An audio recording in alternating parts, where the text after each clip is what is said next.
ಹೇಳಿ ವಿನಂತಿಸಿಕೊಳ್ತಾ ಇದ್ದೇವೆ.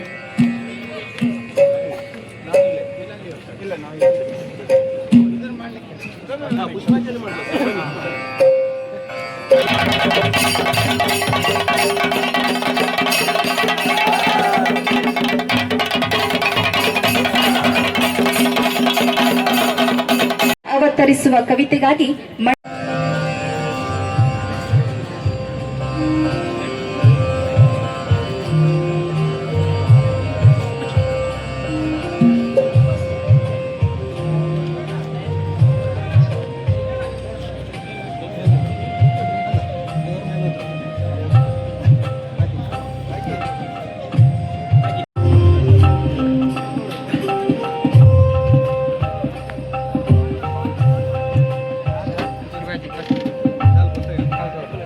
ನೂರು ನೋವಿನ ನಡುವೆ ಮೂಡಿದ ನಗುವಿನ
ಹೊತ್ತಿಸುವ ಶಕ್ತಿಯನ್ನ ನಾಮಧೇಯದಲ್ಲೇ ಹೊಂದಿದ್ದಾರೆ. ಹಿಂದುಗಡೆ ಸರಿಬೇಕು.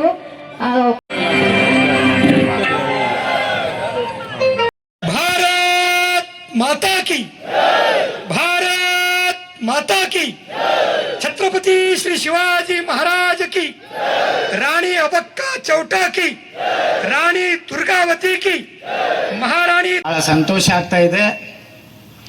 ಛತ್ರಪತಿ ಶಿವಾಜಿ ಮಹಾರಾಜರನ್ನ ಕರಾವಳಿಯಲ್ಲಿ, ಕರ್ನಾಟಕದಲ್ಲಿ ಅವರು ನಮ್ಮ ಭಾಗದ ಅನೇಕ ರಾಜ ಮಹಾರಾಜರ ಜೊತೆಗೆ ಒಬ್ಬ ಅಣ್ಣನಾಗಿ, ಒಬ್ಬ ಸ್ವಾತಂತ್ರ್ಯವನ್ನು ಕೊಡಿಸುವಂಥ ಒಬ್ಬ ಶ್ರೇಷ್ಠ ಚಕ್ರವರ್ತಿಯಾಗಿ, ಅದೇ ರೀತಿ ಅವರ ಮಗನ ಎರಡನೇ ಮಗನ ರಕ್ಷಣೆ ಮಾಡಿದಂಥ ಕೆಳದಿ ಚೆನ್ನಮ್ಮನವರನ್ನು ಸಹ ಇಲ್ಲಿ ನಾವು ಸ್ಮರಣೆ ಮಾಡ್ಕೋಬೇಕಾಗ್ತದೆ.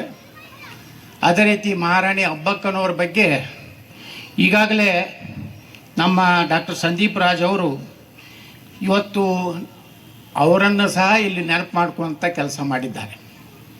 ನಮ್ಮ ಇತಿಹಾಸ ನಮಗೆ ಗೊತ್ತಿಲ್ಲ. ನಮ್ಮ ಇತಿಹಾಸ ಯಾವ ರೀತಿಯಿಂದ ಸಹಸ್ರಾರು ವರ್ಷಗಳಿಂದ ಅನೇಕ ರಾಜ ಮಹಾರಾಜರು ಸಂತರು ಸನಾತನ ಧರ್ಮದ ರಕ್ಷಣೆ ಜೊತೆಗೆ ವಸುದೇವ ಕುಟುಂಬಕಂ ಅನ್ನುವಂತಹ ಒಂದು ವಿಶಾಲವಾದಂಥ ಹೃದಯವನ್ನು ಹೊಂದಿದಂತಹ ಸನಾತನ ಧರ್ಮ ಜಗತ್ತಿನಲ್ಲಿ ನಮ್ಮ ಸರಸಾಟಿಯಾದಂಥ ಯಾವ ಧರ್ಮಗಳು ಇಲ್ಲ ಅನ್ನುವಂಥದ್ದನ್ನು ಭಾಳ ಹೆಮ್ಮೆಯಿಂದ ನಾನು ಹೇಳಿಕೆ ಬಯಸ್ತಾ ಇದ್ದೇನೆ. ಇತಿಹಾಸವನ್ನು ನಮ್ಗೆ ಸರಿಯಾಗಿ ನಮಗೆ ಹೇಳಲಿಕ್ಕೆ ತಿಳ್ಕೊಳ್ಳಿಕ್ಕೆ ಅವಕಾಶನೇ ಕೊಡಲಿಲ್ಲ. ಎಲ್ಲಿವರೆಗೆ ಬಸರೂರಿನ ಛತ್ರಪತಿ ಶಿವಾಜಿ ಮಹಾರಾಜರು ಸುಮಾರು 4,000 ಸೈನಿಕರನ್ನು ಕರ್ಕೊಂಡು ಬಂದು ಅನೇಕ ಹಡಗುಗಳು ದೊಡ್ಡ ಹಡಗುಗಳನ್ನು ಕರೆದುಕೊಂಡು ಬಂದು ಬೆಳಗಿನ ಜಾವದಲ್ಲಿ ಪೋರ್ಚುಗೀಸರ ಮೇಲೆ ದಾಳಿ ಮಾಡಿ ಸ್ವತಂತ್ರವನ್ನು ಮಾಡಿದರು ಅನ್ನುವಂಥದ್ದನ್ನು 1565 ನೆನಪನ್ನು ಕೆಲವು ವರ್ಷಗಳ ಹಿಂದೆ ನಮ್ಗೆ ಗೊತ್ತಾಗುವಂಥ ಒಂದು ಪರಿಸ್ಥಿತಿ, ಅದು ಪುಣೆಯಲ್ಲಿ ಇಡೀ ನಮ್ಮ ಕರ್ನಾಟಕದ ಎಲ್ಲೆಲ್ಲಿ ಶಿವಾಜಿ ಮಹಾರಾಜರು ಅವರ ನಂತರ ಬಂದಂಥ ರಾಜ ಮಹಾರಾಜರೇನಿದ್ರು ಇವತ್ತು ಸಹ ಏನಾದರೂ ನಮ್ಗೆ ದಾಖಲೆ ಬೇದರೆ ವಿಜಯಪುರನಲ್ಲಿ ಸಹ ನಮ್ಮ ಜಮೀನು ನಮ್ಮ ಹಿಂದಿನ ಏನಾದರೂ ದಾಖಲೆ ಬೇಕಾದರೆ ಇವತ್ತು ನಾವು ಪುಣೆಗೆ ಹೋಗ್ತೀವಿ. ಪುಣೆಯಲ್ಲಿ ಎಲ್ಲ ದಾಖಲೆಗಳು ಸಿಗುವಂಥ ಒಂದು ಸಂಗ್ರಹಾಲಯ ಇದೆ.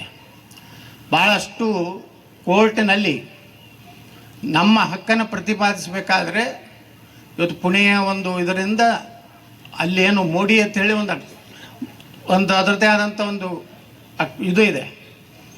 ಮೋಡಿ ಕೆಲವೇ ಜನರಿಗೆ ಬರ್ತದೆ ಅದು ಓದಲಿಕ್ಕೆ.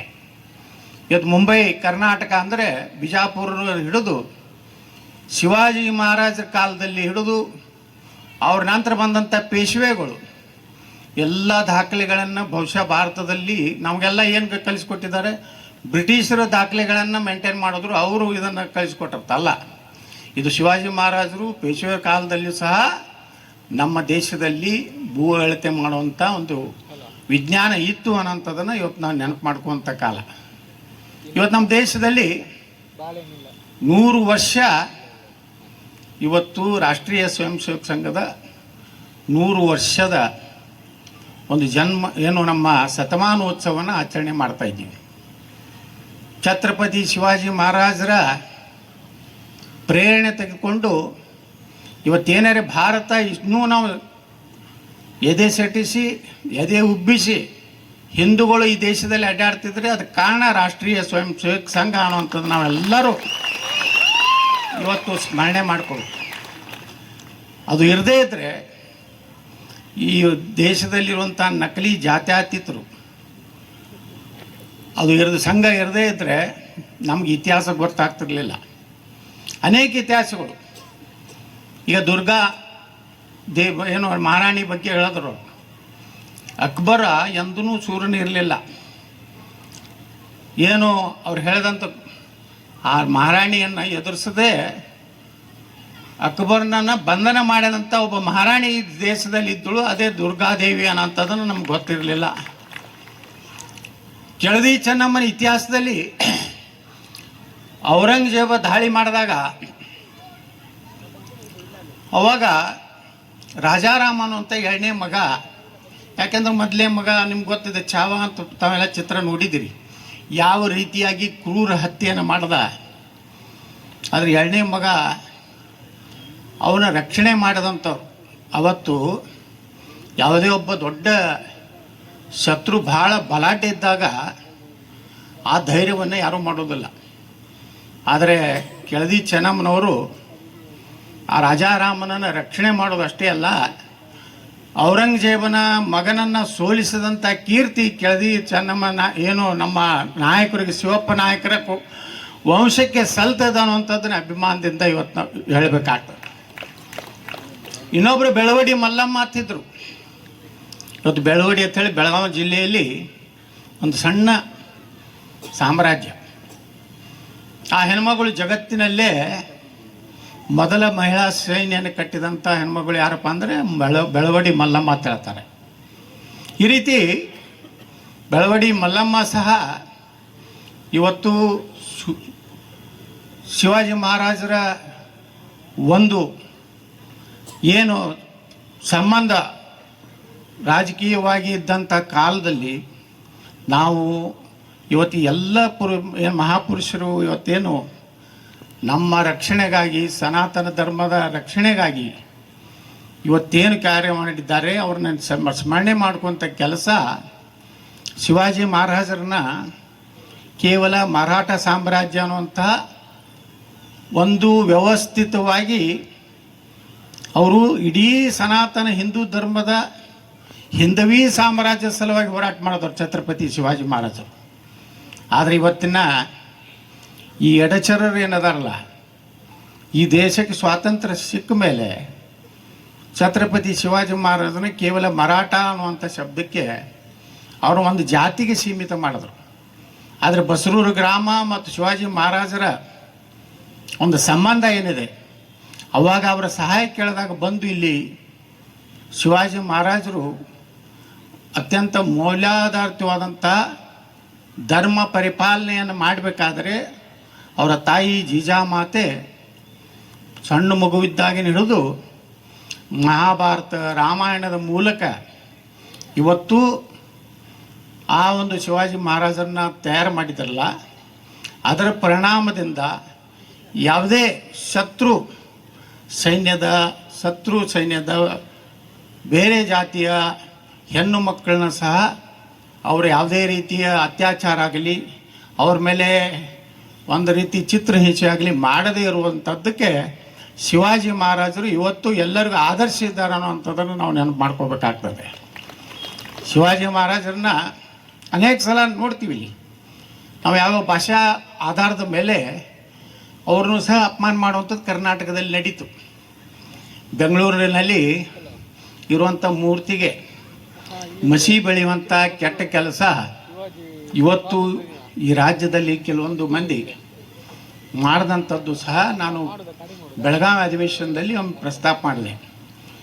ಶಿವಾಜಿ ಮಹಾರಾಜರ ಬಗ್ಗೆ ಒಬ್ಬ ಕವಿ ಹೇಳ್ತಾನೆ, ಕಾಶಿ ಕಲಾ ಜಾತಿ ಮಥುರಾ ಮಸ್ಜಿದ್ ಹೋತಿ, ಅಗರ್ ಶಿವಾಜಿ ನ ಹೋತಾ ತೋ ಸಬ್ಕಾ ಹೋತಿ ಸುನ್ನತ್ ಅಂತ ಹೇಳ್ತಾನೆ.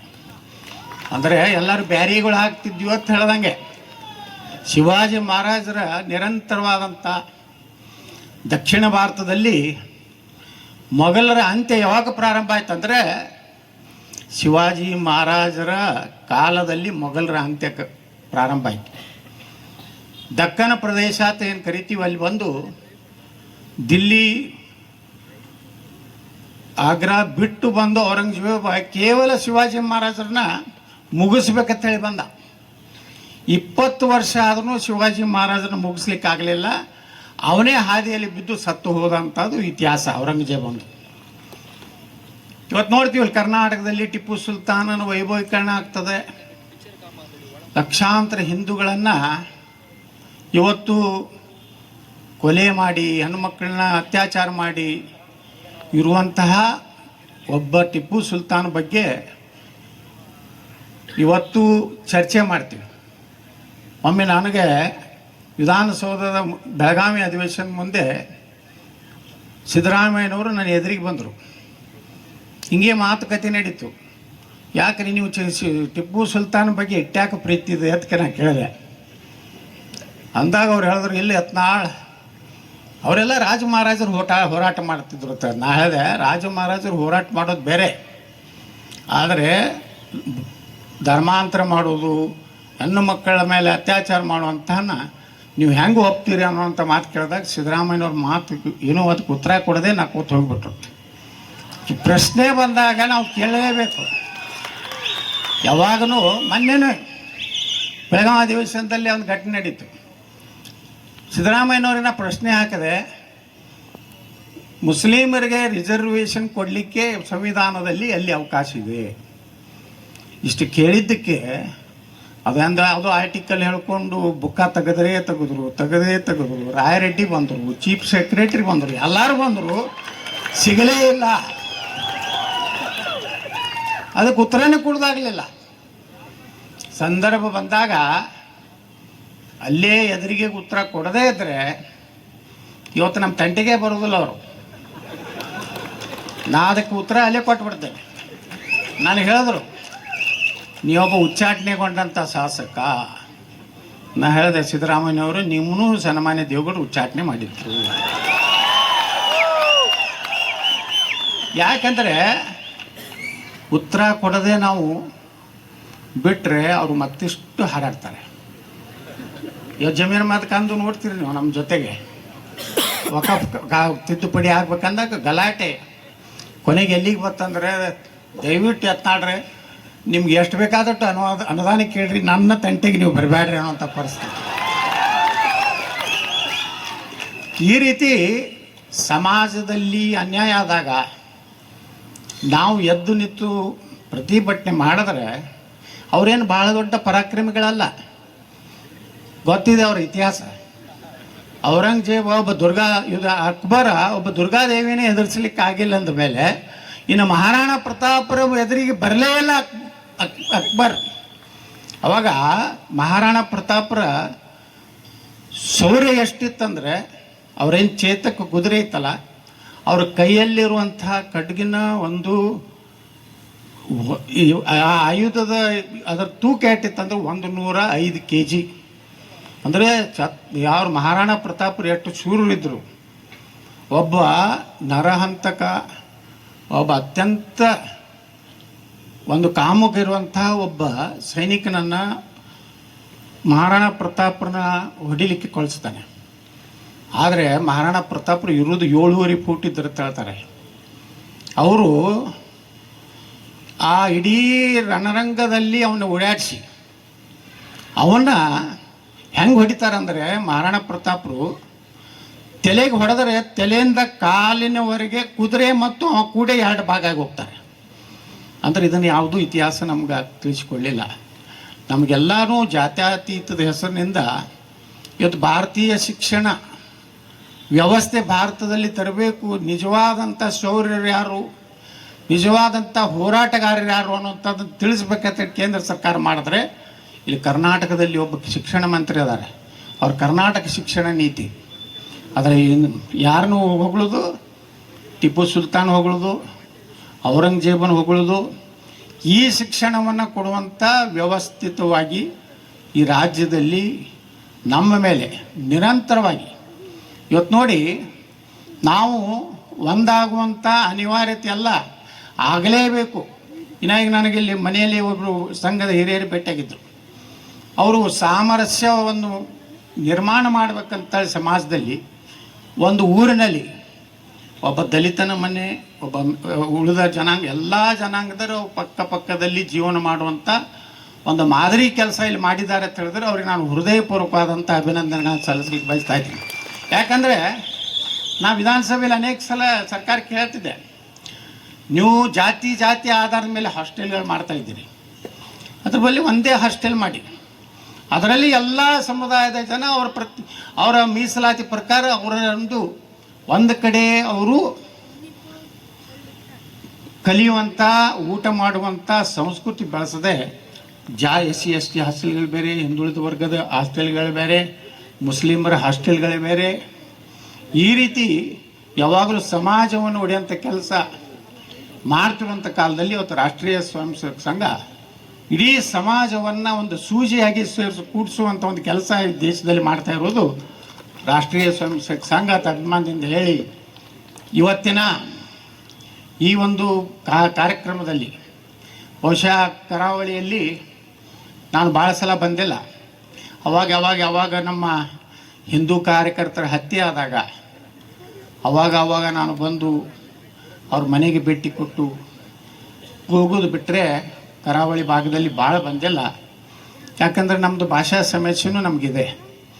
ನಮ್ಮದು ಸ್ವಲ್ಪ ಕಠೋರ ಭಾಷೆ ಮತ್ತು ಕರ್ಕಶ ಭಾಷೆ. ನಿಮ್ಮ ಭಾಷೆ ಅತ್ಯಂತ ಮೃದು ಭಾಷೆ. ನಾವು ಮಾತನಾಡುವಾಗ ಏನಾದರೂ ತಪ್ಪಿಬಿಟ್ರೆ ಏನಾಗ್ತೈತೆ ಅನ್ನೋಂಥ ಭಯ ಯಾವಾಗಲೂ ಕಾಡ್ತದೆ. ನಮ್ಮ ಭಾಷೆಯಲ್ಲಿ ಸಹಜವಾಗಿ ಕೆಲವೊಂದು ಭಯಗಳು ಬಂದ್ಬಿಡ್ತಾವೆ.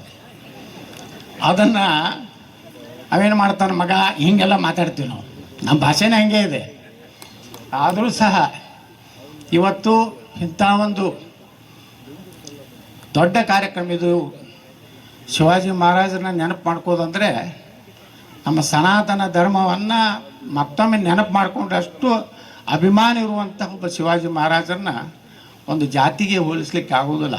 ವೀರರಾಣಿ ಕಿತ್ತೂರು ಚೆನ್ನಮ್ಮ, ಸಂಗೊಳ್ಳಿ ರಾಯಣ್ಣ, ಕರ್ನಾಟಕದಲ್ಲಿ ಸಹ ಅನೇಕರು, ಇಮ್ಮಡಿ ಪುಲಿಕೇಶಿ, ಕರ್ನಾಟಕದ ಇತಿಹಾಸ, ಮಹಾರಾಷ್ಟ್ರದಲ್ಲಿರೋ ಇತಿಹಾಸ. ಬಹುಶಃ ಶಿವಾಜಿ ಮಹಾರಾಜರು ಇರದೇ ಇದ್ದರೆ ಅವ್ರು ಹೇಳ್ತಾರಲ್ಲ ನಮ್ಮ ಕವಿ, ಕಾಶಿಯಾಗಿ ಉಳಿತಿರಲಿಲ್ಲ, ಮಥುರಾಗಿ ಉಳಿತಿರಲಿಲ್ಲ. ಅದೇ ರೀತಿ ದಕ್ಷಿಣ ಭಾರತದಲ್ಲಿ ಒಂದು ದೊಡ್ಡ ತಡೆಗೋಡೆ ಯಾರಪ್ಪ ಅಂದರೆ ಮೊಘಲರಿಗೆ, ಅದು ಛತ್ರಪತಿ ಶಿವಾಜಿ ಮಹಾರಾಜರು. ಅದರಿಂದ ಇನ್ನೂ ನಾವು ಈ ಭಾಗದಲ್ಲಿ ಅಷ್ಟು, ಇದಕ್ಕಿಂತ ಇನ್ನೂ ಕಡಿಮೆ ಅಂದರೆ ತಮಿಳುನಾಡು, ಅಲ್ಲಿ ಈ ರೀತಿಯ ಒಂದು ನಮ್ಮ ದೇವಸ್ಥಾನಗಳ ಧ್ವಂಸ ಮಾಡೋದಾಗಲಿ, ಅಲ್ಲಿ ಇಲ್ಲಿಕ್ಕಿಂತ ಕಡಿಮೆ. ಯಾಕಂದರೆ ಹೆಂಗೆ ಈ ಕಡೆ ಇಲ್ಲಿ ಒಂದು ದೊಡ್ಡ ತಡೆಗೋಡೆ ಅಂದರೆ ಶಿವಾಜಿ ಮಹಾರಾಜರು ಇದ್ರು ಅಂತ ಮಾತು ಹೇಳಿ ಇವತ್ತು ಭಾಳ ನನಗೆ ಸಂತೋಷ ಆಗ್ತಾಯಿದೆ. ನೀವೆಲ್ಲರೂ ಒಬ್ಬ ಉತ್ತರ ಕರ್ನಾಟಕದ, ಇವತ್ತು ನನಗೆ ಮೊದಲು ಉತ್ತರ ಕರ್ನಾಟಕ ಕರೀತಿದ್ರು, ಈಗ ನಾನು ಮೈಸೂರು ಚಾಮರಾಜವರೆಗೂ ಸಹ ಎಂದೂ ಸನಾತನ ಧರ್ಮವನ್ನು ನಮ್ಮ ಅಲ್ಲಿನ ಭಾಗದ ಜನ, ಮದ್ದೂರು ಇರ್ಬೋದು, ಮೈಸೂರು ಇರ್ಬೋದು, ಕೇಸರಿ ಶಾಲನ್ನು ಯಾರೂ ಹಾಕೋತಿರ್ಲಿಲ್ಲ. ಅಲ್ಲಿ ಇಬ್ಬರೇ ನಾಯಕರಲ್ಲಿ, ಅಲ್ಲಿ ಸನಾತನ ಧರ್ಮದ ಒಂದು ಇದೂ ಇರಲಿಲ್ಲ. ಆದರೆ ಇವತ್ತು ಮದ್ದೂರಿನಲ್ಲಿ ಹೋದರೆ ಸುಮಾರು 20,000 ಜನ ಯುವಕರು. ನನಗಲ್ಲಿ ಪೊಲೀಸ್ ವರಿಷ್ಠಾಧಿಕಾರಿಗಳು ಹೇಳಿದ್ರು, ಯತ್ನಾಳ್ ಸರ್ ನೀವು ಬರ್ತೀರಂತೇಳಿ ಭಾಳ ಆದ್ರೆ ಒಂದು 400-500 ಜನ ಸೇರ್ಬೋದು, ಅಷ್ಟಕ್ಕೆ ನಾನು ವ್ಯವಸ್ಥೆ ಮಾಡ್ಕೊಂಡಿದ್ದೆ. ಎಲ್ಲಿದ್ದು ಬಂದರು ಜನ, ಮೋಟ್ರ್ ಸೈಕಲ್ಲು, ಕಾರು ತೊಗೊಂಡು ಯುವಕರು 20,000 ಜನ ಬಂದಿದ್ದು. ನಾ ಗಾಬರಿ ಆಗಿ ಮೈಸೂರಿನಿಂದ ಫೋರ್ಸು, ಬೆಂಗಳೂರಿನಿಂದ ಫೋರ್ಸು, ಅದು ನೋಡಿ ಎಲ್ಲಿಗೆ ಬಂದಿದೆ ಅಂದರೆ ಆ ಭಾಗದ ಕೆಲವೊಂದು MLAಗಳು ನನ್ನ ಹತ್ರ ಬಂದು ಕೂತು ಹೇಳ್ತಾರೆ, ಯತ್ನಾಳ್ರೆ ನೀವು ಈ ಕಡೆ ಯಾಕೆ ಬರ್ತಾ ಇದ್ದೀರಿ, ಮೈಸೂರು ಭಾಗದಲ್ಲಿ ನೀವು ಅಲ್ಲಿ ಬೇಕಾದಷ್ಟು ಅಡ್ಡಾಡ್ರಿ, ನಮ್ಮ ಯುವಕರಲ್ಲಿ ಈ ಹಿಂದುತ್ವನ ಯಾಕೆ ತುಂಬ್ತಾ ಇದ್ದೀರಿ? ನಾವು ಸುಮ್ಮನೆ ಆರಾಮದ್ದೀವಿ, ದೇವೇಗೌಡರು, DK ಶಿವಕುಮಾರ್ ಅವರು ಜೈ, ಇವ್ರು ಜೈ, ಅವ್ರಿಗೆ ಜೈ, ಇವ್ರಿಗೆ ಜೈ ಅನ್ಕೊಂಡು ಮಜಾ ಮಾಡ್ಕೊತಾ ಇದ್ದೀವಿ, ದಯವಿಟ್ಟು ಬರಬೇಡ. ನಾ ಹೇಳಿದೆ, ಕರ್ನಾಟಕದ ಮೂಲೆಗೆ ನಾವು ಬರೋವನೇ ಸನಾತನ ಧರ್ಮವನ್ನು ರಕ್ಷಣೆ ಮಾಡುವಂಥ ಯಾರೇ ಕರೆದ್ರು ಅಲ್ಲಿ ನನ್ನ ಉಪಸ್ಥಿತಿ ಇರುವುದೇ. 2028ರಲ್ಲಿ ಕರ್ನಾಟಕದಲ್ಲಿ ಬುಲ್ಡೋಜರ್ ಕೆಲಸ ನಾವು ಮಾಡಬೇಕಾಗಿದೆ. ನಮ್ಮ ಧರ್ಮದ ಮೇಲೆ, ನಮ್ಮ ದೇವಸ್ಥಾನಗಳ ಮೇಲೆ, ನಮ್ಮ ಗಣೇಶ ಹಬ್ಬದ ಮೇಲೆ ಏನಾದರೂ ಕಲ್ಲೆಸೆದ್ರೆ ನಿಮ್ಮ ಮನೆ ಉಳಿಯುವುದಿಲ್ಲ ಅನ್ನೋಂಥ ಎಚ್ಚರಿಕೆ ಕೊಡುವಂಥ ಒಂದು ಸರ್ಕಾರ ಈ ರಾಜ್ಯದಲ್ಲಿ ಬರಬೇಕಾಗಿದೆ. ಇಲ್ಲಾಂದರೆ ನಮ್ಮ ನೋಡಿ, ನಾ ಕೇಳ್ತೇನೆ, ಇಡೀ ಭಾರತದಲ್ಲಿ ಎಲ್ಲಾದರೂ ಹಿಂದೂಗಳು ಅವ್ರ ಧರ್ಮ, ಅವ್ರ ಜಾತ್ರೆ, ಅವ್ರ ಹಬ್ಬದಲ್ಲಿ ಏನಾದರೂ ಕಲ್ಲು ಹೋಗಿವಂಥ ಕೆಲಸ ನಾವು ಮಾಡ್ತೀವ? ಅವ್ರು ಹೇಳಿದನ್ನೆಲ್ಲ ಕೇಳ್ತೀವಿ, 5 ಸಲ ಒದರಿದ್ರು ಸುಮ್ಮನೆ ಕೊಂಡಿರ್ತೀವಿ. ನಾ ಅದೇ ಹೇಳಿದೆ ವಿಧಾನಸಭೆಯಲ್ಲಿ, ನಮ್ಮ ಸ್ಪೀಕರು ನಿಮ್ಮವರೇ, ಅವ್ರ ಒಳಗೊಮ್ಮೆ ಯತ್ನಾಡ್ರೆ ಮುಗಿಸಿ ಓಕೆ ಅಂತಿರ್ತಾರೆ. ನೀವು ಓಕೆ ಅನ್ಬೇಡ್ರಿ ಅಧ್ಯಕ್ಷರೇ, ನಾ ಮೊಘಲರಿಂದ ಪ್ರಾರಂಭ ಮಾಡಿ ಟಿಪ್ಪು ಸುಲ್ತಾನಂದು ಇತಿಹಾಸ ಹೇಳಿ ಮುಂದೆ ನಿಮ್ಮ ಇತಿಹಾಸವನ್ನು ಹೇಳಬೇಕಾಗಿದೆ, ನನಗೆ ಅವಕಾಶ ಕೊಡತ್ತೆ. ಹಿಂಗೆ ನೇರವಾಗಿ ನಡೀತದೆ. ಅಂದರೆ ನಾವು ಯಾವುದೇ ಧರ್ಮದ ವಿರುದ್ಧ ನಾವು ಏನೂ ತೊಂದರೆ ಮಾಡೋದಿಲ್ಲ ಅಂದಮೇಲೆ, ನಿಮಗೆ ಹಿಂದೂಗಳ ದೇವರ ಹಾಡನ್ನು ಕೇಳುವಂಥ ಕನಿಷ್ಠ ನಿಮಗೆ ಸಹನೆ ಇರದಿದ್ದರೆ, ವಂದೇ ಮಾತರಮನ್ನು ಇವತ್ತು ಭಾರತ ಸರ್ಕಾರ ಜನಗಣಮನ ರಾಷ್ಟ್ರಗೀತೆ ಹಾಡೋಕ್ಕಿಂತ ಮುಂಚೆ ಕಡ್ಡಾಯವಾಗಿ ಹಾಡಲೇಬೇಕು. ಇದೂ ಸಹ ಅದರ ಸರಿಸಮಾನವಾದಂಥ ಸ್ಥಾನವನ್ನು ಇವತ್ತು ವಂದೇ ಮಾತರಂ ಸಿಗಬೇಕಾದ್ರೆ ನೆಹರು ಗಾಂಧಿ ಒಂದು ಗೋಮನ್ನು ಖುಷಿಪಡಿಸಲಿಕ್ಕೆ ವಂದೇ ಮಾತರಮನ್ನು ಒಪ್ಪಲಿಲ್ಲ. ಇವತ್ತು ಕೆಲವೊಂದು ಅವ್ರ ಮೌಲ್ಯಗಳು ಹೇಳ್ತಾ ಇದ್ದಾರೆ ವಂದೇ ಮಾತರಂ ನಮ್ಗೆ ವಿರೋಧ ಇದ್ದೈತಿ.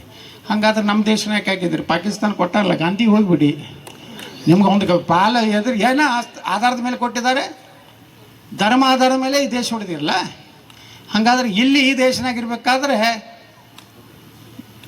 ಭಾರತ್ ಮೇ ರಹನಾ ಹೋಗ ಒಂದೇ ಮಾತ್ರ ಕಹನಾ ಹೋಗ, ಇಲ್ಲಾಂದ್ರೆ ಮಕ್ಕಳೇ ಬಾಂಗ್ಲಾದೇಶಕ್ಕೆ ಹೋಗ್ರಿ, ಪಾಕಿಸ್ತಾನಕ್ಕೆ ಹೋಗ್ರಿ, ಎರಡದವ ಮತ್ತೆ. ಅದಕ್ಕೆ ನಾವು ಜಾಗೃತರಾಗಬೇಕು. ಆದಷ್ಟು ಈ ರೋಹಿಂಗ್ಯಾಗಳು, ಬಾಂಗ್ಲಾದೇಶಿಯರು ಏನು ನಮ್ಮ ರಾಜ್ಯದಲ್ಲಿ, ಬೆಂಗಳೂರು ಅಷ್ಟೇ ಅಲ್ಲ, ಕೊಡಗು ಭಾಗದಲ್ಲಿ, ಅನೇಕ ಭಾಗದಲ್ಲಿ, ಹಾಸನದಲ್ಲಿ, ಮೊನ್ನೆ ನಾನು ಅದ್ರ ಬಗ್ಗೆ ವಿಧಾನಸಭೆಯಲ್ಲಿ ಚರ್ಚೆ ಮಾಡಿದಾಗ ಇವತ್ತು ಬಹಳ ದೊಡ್ಡ ಸಂಖ್ಯೆಯಲ್ಲಿ ಇವತ್ತು ನುಸುಳುಕೋರು ಬಂದಿದ್ದಾರೆ. ಇದನ್ನೆಲ್ಲ ಹೊರಗೆ ಹಾಕಬೇಕಲ್ಲ ನಾವು. ಇವ್ರನ್ನೆಲ್ಲ ಆಧಾರ್ ಕಾರ್ಡು ಕ್ಯಾನ್ಸಲ್ ಮಾಡಿ, ಇವರು ರೇಷನ್ ಕಾರ್ಡ್ ಕ್ಯಾನ್ಸಲ್ ಮಾಡಿ, ಯಾಕಂದರೆ ಅವ್ರ ಉತ್ಪಾದನೆ ಹೆಚ್ಚಿದೆ, ಅವ್ರ 5ಕ್ಕೆ 25 ಇದೆ, ನಮ್ಮ ಉತ್ಪಾದನೆ ಒಂದು ಗಂಡ ಹೆಂಡತಿಗೆ 2 ಇದೆ. ಈ ಅನುಪಾತ ಹೋದ್ರೆ 15 ವರ್ಷದಲ್ಲಿ ನಾವೆಲ್ಲಿ ಬಹುಸಂಖ್ಯಾತರು ಉಳಿತೀವಿ? ಎಲ್ಲಿವರೆಗೆ ಭಾರತ ಸಂವಿಧಾನ ಉಳಿತದೆ ಈ ದೇಶನಾಗ ಅಂದರೆ ಹಿಂದೂಗಳು ಬಹುಸಂಖ್ಯಾತರು ಇರುವವರೆಗೆ ಮಾತ್ರ. ಹಿಂದೂಗಳು ಅಲ್ಪಸಂಖ್ಯಾತರಾದರೆ ಭಾರತ ಸಂವಿಧಾನ ಉಳಿಲಿಕ್ಕೆ ಸಾಧ್ಯ ಇಲ್ಲ. ಇದು ನಮ್ಮ ದಲಿತರಿಗೂ SC/ST ಮಹಾನ್ ಲೀಡರ್ಗಳಿಗೂ ಹೇಳ್ಬೇಕು, ಕೊಡಬೇಕು. ಯಾಕಂದ್ರೆ ಏನಾಗ್ಬಿಟ್ಟಿದೆ, ಹೊಸ ಒಂದು ಘೋಷಣೆ ದೇಶದಲ್ಲಿ ನಡೀತಾ ಇದೆ, ನೀಮ್ ಭೀಮ್ ಬಾಯಿ ಬಾಯಿತೆ. ಆ ಭೀಮರಾವ್ ಅಂಬೇಡ್ಕರ್ ಅವರು ಒಂದು ಪುಸ್ತಕ ಬರೆದಿದ್ದಾರೆ 44ರಲ್ಲಿ. ಅದು ಭೀಮರಾವ್ ಅಂಬೇಡ್ಕರ್ ಅವರ ಇಲೆಕ್ಷನ್ ಕ್ಯಾಂಡಿಡೇಟ್ ಏಜೆಂಟ್ ಯಾರಾಗಿದ್ರಪ್ಪ ಅಂದರೆ ನಮ್ಮ ಸಂಘದವರೇ, ದತ್ತೋಪಂತ್ ತೆಂಗಡಿ ಅವರೇ ಅವರ ಅಂಬೇಡ್ಕರ್ ಅವರ ಕ್ಯಾಂಡಿಡೇಟ್ ಏಜೆಂಟ್ ಇದ್ದರು. ಅವಾಗ ಅವ್ರಿಗೆ ಯಾರೂ ಸಹಾಯ ಮಾಡಲಿಲ್ಲ ಅಂಬೇಡ್ಕರ್ ಅವರಿಗೆ. ಅವ್ರು ಹೇಳ್ತಾರೆ, ದ ಪಾರ್ಟಿಷನ್ ಆರ್ ಪಾಕಿಸ್ತಾನ್, ಭಾರತದ ವಿಭಜನೆ ಮತ್ತು ಪಾಕಿಸ್ತಾನ ಅನ್ನುವಂಥ ಒಂದು ಪುಸ್ತಕದಲ್ಲಿ ಹೇಳ್ತಾರೆ ಬಾಬಾ ಸಾಹೇಬರು, ಭಾರತ 2 ರಾಷ್ಟ್ರಗಳಾಗಿ ಧರ್ಮ ಆಧಾರಿತವಾಗಿ ಒಡೆಯೋದನ್ನು ನಾನು ವಿರೋಧ ಮಾಡ್ತೇನೆ. ಒಂದು ವೇಳೆ ಅನಿವಾರ್ಯವಾಗಿ ಭಾರತವನ್ನು ಇಬ್ಬಾಗ ಮಾಡಬೇಕಾದ್ರೆ ಭಾರತದಲ್ಲಿರುವ ಕೊನೆಯ ಮುಸ್ಲಿಂ ಪಾಕಿಸ್ತಾನಕ್ಕೆ ಹೋಗಬೇಕು, ಪಾಕಿಸ್ತಾನದ ಕೊನೆಯ ಹಿಂದೂ ಭಾರತಕ್ಕೆ ಬಂದ ಮೇಲೆ ಭಾರತದಲ್ಲಿ 2 ರಾಷ್ಟ್ರ ಆಗಬೇಕನ್ನೋಂಥದ್ದನ್ನು ಬಾಬಾ ಸಾಹೇಬ್ ಅಂಬೇಡ್ಕರ್ ಅವರು ಹೇಳ್ತಾರೆ. ಅವ್ರು ಯಾಕೆ ಏನು ಕಾರಣ ಕೊಡ್ತಾರಂದರೆ, ಇಸ್ಲಾಂ ಧರ್ಮದಲ್ಲಿ ಸಹೋದರತ್ವ ಭಾವನೆ ಇಲ್ಲ, ಮತ್ತೊಂದು ಧರ್ಮವನ್ನು ಅವ್ರ ಜೊತೆಗೆ ಸಹಬಾಳ್ವೆ ಮಾಡುವಂಥ ಕಲ್ಪನೆ ಆ ಧರ್ಮದಲ್ಲಿಲ್ಲ. ಅದಕ್ಕೇ ಅಂಬೇಡ್ಕರ್ ಹೇಳ್ತಾರೆ, ಇವರು ಎಲ್ಲಿಯವರೆಗೆ ಇರ್ತಾರೆ ಆ ದೇಶದಲ್ಲಿ ಎಂದು ಶಾಂತಿ ಇರುವುದಿಲ್ಲ ಅಂತೇಳಿ. ಇದು ಅಟಲ್ ಬಿಹಾರಿ ವಾಜಪೇಯಿ ಹೇಳಿದ್ದಲ್ಲ, ಅದ್ವಾನಿಯವರು ಹೇಳಿದ್ದಲ್ಲ, ಇದು ಡಾಕ್ಟರ್ ಬಾಬಾ ಸಾಹೇಬ್ ಅಂಬೇಡ್ಕರ್ ಅವರು ಹೇಳಿದ್ದನ್ನು ನಾವು ಸ್ಮರಣೆ ಮಾಡ್ಕೋಬೇಕಾಗಿದೆ. ಅಂಥ ಒಂದು ಅಂಬೇಡ್ಕರ್ ಅವರು ಅವ್ರಿಗೂ ಸಾಕಷ್ಟು ಆಮಿಷಗಳನ್ನು ಮಾಡಿದ್ರು. ಇಸ್ಲಾಂ ಧರ್ಮಕ್ಕೆ ಸೇರಿದ್ರೆ ಹೈದರಾಬಾದ್ ನಿಜಾಮ್ ಹೇಳ್ದ, ಅರ್ಧ ನನ್ನ ಆಸ್ತಿಯನ್ನು ಕೊಡ್ತೀನಿ ಅಂತ ಹೇಳಿದೆ. ಆದರೆ ಅಂಬೇಡ್ಕರ್ ಹೇಳಿದ್ರು, ನಾನು ಇಸ್ಲಾಮವನ್ನು ಸೇರಿದ್ರೆ ಭಾರತ ದಲಿತರು ಇಸ್ಲಾಮವನ್ನು ಸೇರಿದ್ರೆ ಇದು ರಾಷ್ಟ್ರಾಂತರ ಆಗ್ತದೆ, ಒಂದು ದೊಡ್ಡ ಕ್ಷೋಭೆಗೆ ಕಾರಣ ಆಗ್ತದೆ, ಹಿಂದೂಗಳು ಉಳಿಲಿಕ್ಕೆ ಸಾಧ್ಯ ಇಲ್ಲ ಅನ್ನೋಂಥ ಮಾತನ್ನು ಅಂಬೇಡ್ಕರ್ ಹೇಳಿದ್ದನ್ನು ಸಹ ಸ್ಮರಣೆ ಮಾಡಿಕೊಂಡು ಎಲ್ಲಿಯವರೆಗೆ ಮುಸ್ಲಿಂ ರಾಷ್ಟ್ರ ಬೇಡ್ತಾಯಿದ್ರು, ನಾವು ಗೋಪೂಜೆ ಮಾಡೋರನ್ನು ಗೋಮೂತ್ರ ಕುಡಿಯೋರ ಜೊತೆಗೆ ನಾವು ಇರುವುದಿಲ್ಲ, ನಾವು ಪ್ರತ್ಯೇಕ ರಾಷ್ಟ್ರ ಬೇಕು ತನ್ನ ಏನು ಹೋರಾಟ ಮಾಡ್ತಾಯಿದ್ರು. ಅದಕ್ಕೆ ಸರ್ದಾರ್ ವಲ್ಲಭಭಾಯಿ ಪಟೇಲ್ ಹೇಳ್ತಾರೆ, ಇಷ್ಟು ದಿವಸ ನೀವು ಪ್ರತ್ಯೇಕ ಪಾಕಿಸ್ತಾನ ಬಿಡ್ತಾಯಿದ್ರಿ, ಈ ಪಾಕಿಸ್ತಾನ ಕೊಟ್ಟ ಮೇಲೆ ಮತ್ತೆ ಯಾಕೆ ನೀವು ಇಲ್ಲಿ ಇರಬೇಕನ್ನೋಂಥದ್ದು ಇಲ್ಲ, ನಾವು ಭಾರತದಲ್ಲಿ ಇರ್ತೀವಿ, ಭಾರತದಲ್ಲೇ ನಾವು ಎಲ್ಲರ ಜೊತೆಗೆ ಸಹೋದರತ್ವದಿಂದ ಇರ್ತೀವಿ ಅನ್ನೋಂಥದ್ದು ಇದು ನಿಮ್ಮ ದ್ವಿಮುಖ ನೀತಿ ಬಗ್ಗೆ ವಲ್ಲಭಭಾಯಿ ಪಟೇಲರು ಹೇಳಿದ್ದಂಥದ್ದನ್ನು ಇತಿಹಾಸವನ್ನು ನಮ್ಗೆ ಯಾರೂ ಕಲಿಸಲಿಲ್ಲ. ನಮ್ಗೆ ಕಲಿಸಿದ ಇತಿಹಾಸ ಪುಸ್ತಕಗಳೇ ಬರೀ ಕಲಿಸಿದ್ದು ಇಂದಿರಾ ಗಾಂಧಿ, ನೆಹರು, ಮಹಾತ್ಮ ಗಾಂಧಿ ಬಿಟ್ಟರೆ ಈ ದೇಶದಲ್ಲಿ ಚಂದ್ರಶೇಖರ್ ಆಜಾದ್, ಭಗತ್ ಸಿಂಗ್, ಲಾಲಾ ಲಜಪತ್ ರಾಯ್, ಸ್ವಾತಂತ್ರ್ಯ ವೀರ ಸಾವರ್ಕರ್, ನೋಡ್ರಿ ವೀರ ಸಾವರ್ಕರ್ ಬಗ್ಗೆ ಎಷ್ಟು ಕೀಳು ಮಟ್ಟದಿಂದ ಇವತ್ತು ಕೆಲವೊಂದು ನಾಯಿಗಳಂದ್ರೂ ತಪ್ಪಾಗ್ತೈತೆ. ಯಾಕಂದ್ರೆ ನಾಯಿಗಳು ಭಾಳ ಶ್ರೇಷ್ಠ, ಅದಕ್ಕಿಂತ ಅದು ನಾಯಿನೇ ಶ್ರೇಷ್ಠ. ಇವ್ರು ಕನಿಷ್ಠ ಇರುವಂಥವ್ರು ಸ್ವಾತಂತ್ರ್ಯ ವೀರ ಸಾವರ್ಕರ್ ಬಗ್ಗೆ ಏನು ಟೀಕೆ ಮಾಡ್ತಾರಲ್ಲ ಅದಕ್ಕೆ ಸರಿಯಾಗಿ ಉತ್ತರ ನಾವು ಕೊಡೋದು. ನಾನಂತೂ ಕೊಡ್ತಿರ್ತೀನಿ, ನನ್ನ ಮೇಲೆ ಕೇಸ್ ಅಂತೂ ಈಗ ಒಂದು 73, 74 ಆಗ್ಯಾವ. ಹೋದಲ್ಲೇ ಒಂದು ಕೇಸ್ ಹಾಕಿಬಿಡ್ತಾರೆ ಪೊಲೀಸರು. ಪಾಪ ಅವ್ರೇನು ಮಾಡ್ಲಿಕ್ಕಾಗೋದಿಲ್ಲ. ಇಟ್ರಾಗ ಫೋನ್ ಬಂದಿರ್ತದೆ, ಇಲ್ಲಿ ಉಸ್ತುವಾರಿ ಇರೋದವ್ರಿಗೆ ಬಂದಿರ್ತದೆ, ನೋಡೋದು ಎತ್ತಾಳು ಬಂದಿದ್ದಾನೆ, ಏನು ಮಾತಾಡ್ತಾನೆ ರೆಕಾರ್ಡ್ ಮಾಡ್ಕೊಡಿ, ವಿಡಿಯೋ ಮಾಡಿಕೊಡಿ, ತಕ್ಷಣ ಒಂದು ಕೇಸ್ ದಾಖಲು ಮಾಡಿ ಇಷ್ಟೇ ಮಾಡ್ಕೊತ ಹೋಗ್ರಿ, ನಮ್ಗೆ ಇಷ್ಟೇ ಸಿಗ್ತದೆ, ನ್ಯಾಯಾಲಯದಲ್ಲಿ ನ್ಯಾಯ ಸಿಗ್ತದೆ, ನೀವು ಎಷ್ಟು ಅಕ್ಕಲಿ ಮಾಡ್ತೀರಿ ಮಾಡಿರಿ. 2028ಕ್ಕೆ ನಮ್ಮ ಸರ್ಕಾರ ಬರ್ತದೆ. ಎಲ್ಲ ಹಿಂದೂಗಳ ಮೇಲಿನ ಎಲ್ಲ ಕೇಸ್ಗಳನ್ನು ತೆಗೆದುಹಾಕಿ ಯಾರು ಸನಾತನ ಧರ್ಮಕ್ಕಾಗಿ ಯಾರು ತಮ್ಮ ಪ್ರಾಣ ಬಿಟ್ಟಾರಲ್ಲ ಅವರಿಗೆ ಸಂಪೂರ್ಣವಾದಂಥ ಆಶ್ರಯವನ್ನು ಕರ್ನಾಟಕ ಸರ್ಕಾರ ಮಾಡ್ತೈತೆ ಅನ್ನೋಂಥ ಒಂದು ವಿಶ್ವಾಸ ಇದೆ. ನೋಡ್ರಿ, ಗೋ ಹಂತಕನಿಗೆ 25 ಲಕ್ಷ ರೂಪಾಯಿ ಪರಿಹಾರ ಕೊಡ್ತಾರೆ. ಗೋ ಹಂತಕ ಕಳ್ಳರಿಗೆ ಈ ರಾಜ್ಯದಲ್ಲಿ ಈಗ ನಮ್ಮ ಸರ್ಕಾರ ಬಂದಾಗ ನಾವ್ಯಾಕೆ ಗೋ ರಕ್ಷಣೆ ಮಾಡಿದವ್ರಿಗೆ ನಾವು 25 ಲಕ್ಷ ಯಾಕೆ? ಅವರ ರಕ್ಷಣೆಗಾಗಿ ಸದಾ ಒಂದು ಸರ್ಕಾರ ಈ ರಾಜ್ಯದಲ್ಲಿ ಇದೆ ಅನ್ನುವಂಥದ್ದು. ಇನ್ಮೇಲೆ ಬರೇ ಕಠಿಣ ಕ್ರಮ ಕೈಗೊಳ್ತೀನಂದ್ರೆ ಏನೂ ಆಗೋದಿಲ್ಲ. ಆ ಕಠಿಣ ಕ್ರಮದಿಂದ ಆ ಶಬ್ದದಿಂದ ಲಾಭ ಇಲ್ಲ. ಕಠಿಣ ಕ್ರಮ ಅಂದ್ರೆ ಅದೇ, ಸೀದಾ ಅವ್ರು ಎಲ್ಲೆಲ್ಲೋ ಹೋಗ್ತಾ ಇರ್ತಲ್ಲ 72 ಕನ್ಯೆಯರ ಬಳಿ ಅಲ್ಲೇ ಅರ್ಜೆಂಟ್ ಕಳಿಸ್ಬಿಡುವಂಥ ಕೆಲಸ ಆದ್ರೆ ಮಾತ್ರ ಭಾರತ ಉಳಿತದೆ. ಎಲ್ಲರೂ ನಾವು ಸಹೋದರತ್ವದಿಂದ ಇರಬೇಕಂದ್ರೆ ಅವ್ರು ಇರುವುದಿಲ್ಲ ಅಂದ್ರೆ ಏನು ಮಾಡಬೇಕು? ಯಾರ ಮ್ಯಾಗ ಹೋಗ್ತೀನಿ ಅಂತಾರೆ ಜಲ್ದಿ ಕಳಿಸ್ಬೇಕು, ಪೊಲೀಸರಿಗೆ ಫ್ರೀ ಬಿಡಬೇಕು. ಈಗ ಸುಮ್ಮನೆ ನಾವು ಕಠಿಣ ಕ್ರಮ ತೀವ್ರವಾಗಿ ಕಠಿಣ ಕ್ರಮ ಕೈಗೊಳ್ತೀವಿ, ಮತ್ತೊಂದು ಅದಕ್ಕೊಂದು ಅತ್ಯಂತ ಕಠಿಣ ಕ್ರಮ ಕೈಗೊಳ್ತೀವಿ, ಏನು ಲಾಭ ಇಲ್ಲ. ಅತ್ಯಂತ ಅಂದ್ರೆ ಅಷ್ಟೇ AK-47 ಸೀದಾ. ಆ ರೀತಿ ಆದಾಗ ಶಿವಾಜಿ ಮಹಾರಾಜರ ಒಂದು ಅವರ ಮಾದರಿಯ ಸರ್ಕಾರ ನೋಡ್ರಿ. ವಿಯೆಟ್ನಾಮದ ಪ್ರಧಾನಮಂತ್ರಿ ಅವ್ರು ಹೇಳಿದ್ರು, ಹೆಂಗೆ ಅಮೇರಿಕಾನ ಸೋಲಿಸಿದ್ರು. ಸುಮಾರು 40 ದಿವಸಗಳು ಎಷ್ಟೋ ಯುದ್ಧ ಆಯಿತು. ಅಮೇರಿಕಾದ ಸೋಲಿಸುವಷ್ಟು ಒಂದು ಸಣ್ಣ ರಾಷ್ಟ್ರ, ಅಲ್ಲಿನ ನಾಯಕರನ್ನ ಪ್ರಶ್ನೆ ಮಾಡಿದ್ರು, ಈ ಒಂದು ಯುದ್ಧದಲ್ಲಿ ನೀವು ಗೆಲ್ಲಿಕ್ಕೆ ಕಾರಣ ಏನು ಅಂದಾಗ ಅವಾಗ ಅಲ್ಲಿ ನಾಯಕರು ಹೇಳ್ತಾರೆ, ನಮ್ಮ ಜಗತ್ತಿನ ಒಬ್ಬ ಹೀರೋ ಅದು ಛತ್ರಪತಿ ಶಿವಾಜಿ ಮಹಾರಾಜರ ಪ್ರೇರಣೆ. ಅವ್ರು ಹೆಂಗೆ ನಮ್ಮ ನಮ್ಮ ದೇಶದಲ್ಲಿ ಮೊದಲ ಬಾರಿಗೆ ಈ ಒಂದು ಸಮುದ್ರದ ಒಂದು ಸೈನ್ಯವನ್ನು ತಯಾರು ಮಾಡಿದ್ರಲ್ಲ, ಹಂಗೆ ಅವ್ರದ್ದೇ ಆದಂಥ ಇನ್ನೊಂದು ಗೆರಿಲ್ಲಾ ವಾರ್ ಅಂತ ಕರೀತಾರೆ. ಆ ಗೆರಿಲ್ಲಾ ವಾರನ್ನು ಇಡೀ ಜಗತ್ತಿಗೆ ಪರಿಚಯ ಮಾಡಿಕೊಟ್ಟವರೇ ಛತ್ರಪತಿ ಶಿವಾಜಿ ಮಹಾರಾಜರು. ಆ ಗೆರಿಲ್ಲಾದಿಂದಲೇ ಬಿಜಾಪುರನ ಒಬ್ಬ ರಾಕ್ಷಸನನ್ನು ಅವರು ಹೊಡೆದು ಹಾಕ್ತಾರೆ. ಶಿವಾಜಿ ಮಹಾರಾಜರು ಅದಕ್ಕೇ ಆ ಗೆರಿಲ್ಲಾ ವಾರನ್ನು ನಾವು ಉಪಯೋಗ ಮಾಡಿ ಅಮೇರಿಕಾವನ್ನು ಸೋಲಿಸಿದ್ವಿ ಅಂತೇಳಿ ಒಬ್ಬ ಹೆಮ್ಮೆಯಿಂದ ಆ ವಿಯೆಟ್ನಾಮದ ದೇಶದ ನಾಯಕರು ಹೇಳ್ತಾರಂದರೆ, ನಮ್ಮವರೇ ಛತ್ರಪತಿ ಶಿವಾಜಿ ಮಹಾರಾಜನ್ನ ಬಸರೂರು ಗ್ರಾಮದ ಜನ ನೆನಪು ಮಾಡಿಕೊಂಡು ಇವತ್ತು ಅನೇಕ ವರ್ಷಗಳಿಂದ ಈ ಕಾರ್ಯಕ್ರಮಕ್ಕೆ ಕರೆದು, ಅದೇ ರೀತಿ ನನಗೂ ಸಹ ಕರೆದು ನಿಮ್ಮ ಪ್ರೀತಿ, ವಿಶ್ವಾಸ, ಆತ್ಮೀಯತೆ, ನಿಮ್ಮ ಮನಸ್ಸಿನ ಭಾವನೆಗಳನ್ನು ನನ್ನ ಮುಂದೆ ಹೇಳುವಾಗ ಎಲ್ಲರೂ ನಾನು ಕೈ ಕುಲುಕಿ ಯತ್ನಾಳ್ರೆ 2028ರಲ್ಲಿ ನೀವು ಈ ರಾಜ್ಯದ ಚುಕ್ಕಾಣಿ ಹಿಡಿಬೇಕು ಅನ್ನೋಂಥ ಒಂದು ಆಶೀರ್ವಾದ ಏನು ಮಾಡ್ತಾಯಿದ್ದೀರಿ. ನಿಶ್ಚಿತವಾಗಿಯೂ 2028ಕ್ಕೆ ಈ ರಾಜ್ಯದಲ್ಲಿ ಬದಲಾವಣೆ ಆಗ್ತದೆ. ನೀವು ಕಂಡಂಥ ಶಿವಾಜಿ ಮಹಾರಾಜರ ಆಡಳಿತ ರಾಜ್ಯದಲ್ಲಿ ಬರ್ತದೆ ಅನ್ನೋಂಥ ಮಾತು ಹೇಳಿ ತಮಗೆಲ್ಲ ವಂದಿಸಿ ನಾನು ಮಾತು ಮುಗಿಸ್ತಾ ಇದ್ದೀನಿ. ಬೋಲೋ